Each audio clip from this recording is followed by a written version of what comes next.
มื้อนี้พากันมาเลาะเพิ่นเป็นเปียพอกโอนพอดมอริอันก็เบิ่งว่ามีหยังได้ดอก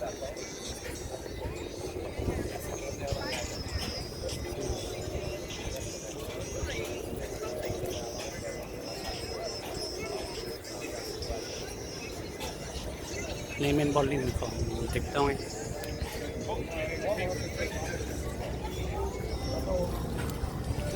อันนี้เป็นห้างผ้า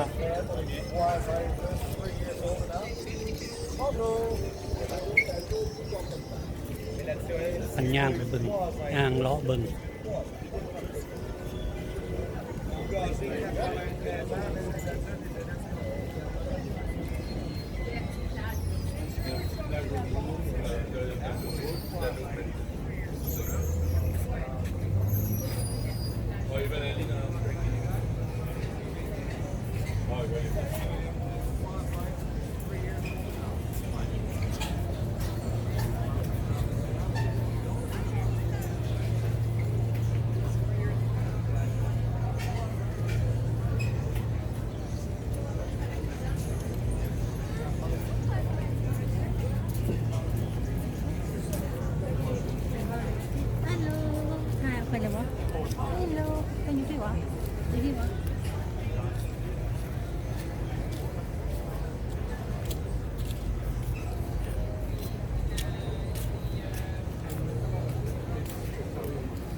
นี่แม่น้ำค่านะขายเครื่องซูเวเนียร์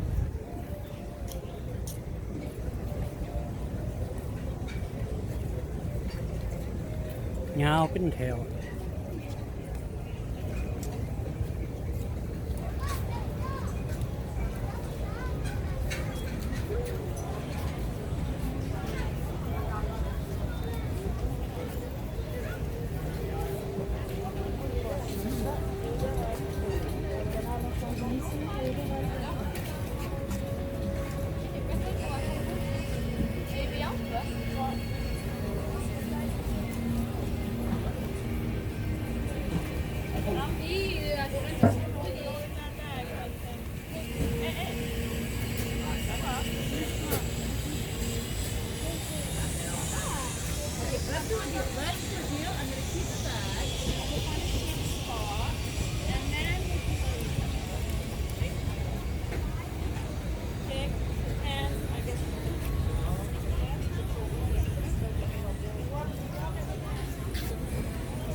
นี่เป็นลองซื้อหมวกเบิ่งกันนะลองใส่หมวกเบิ่ง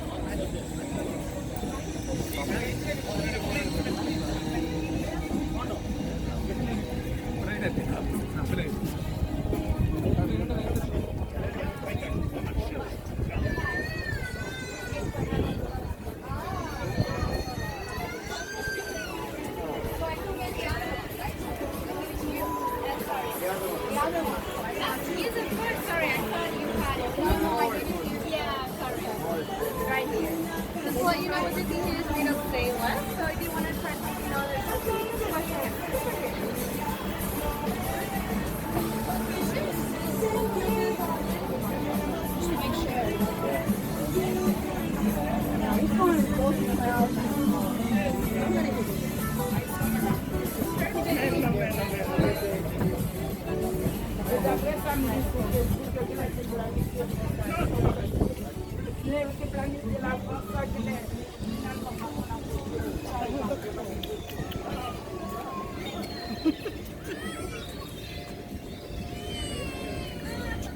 สถานที่บอลลินเล็กน้อย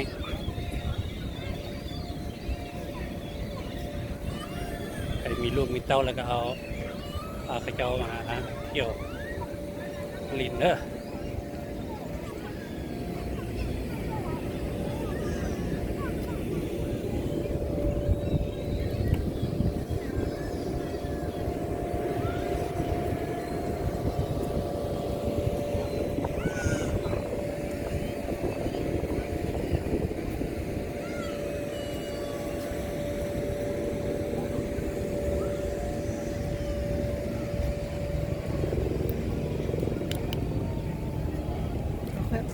หมดเลยวะใช่รถขาย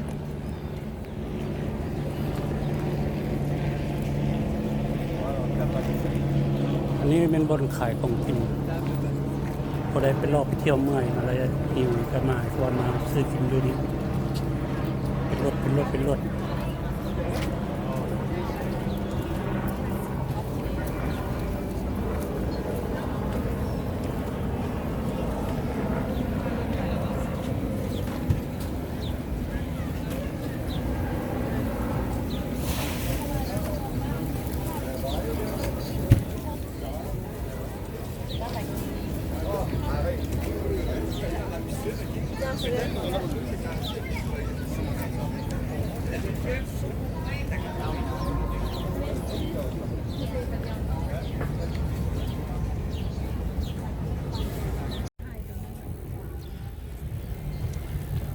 ในตูบน้อยๆนี่เป็นบอนขายปี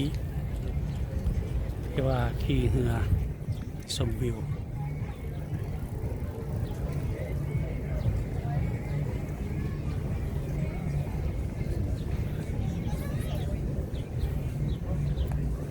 รุ่มนี่ก็เป็นทาง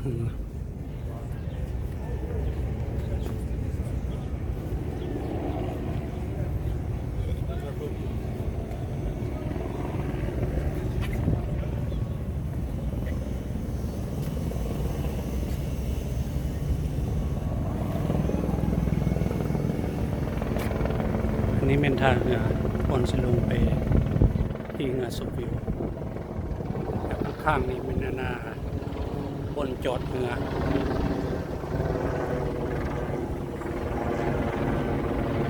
บนจอดเรือพิเวศ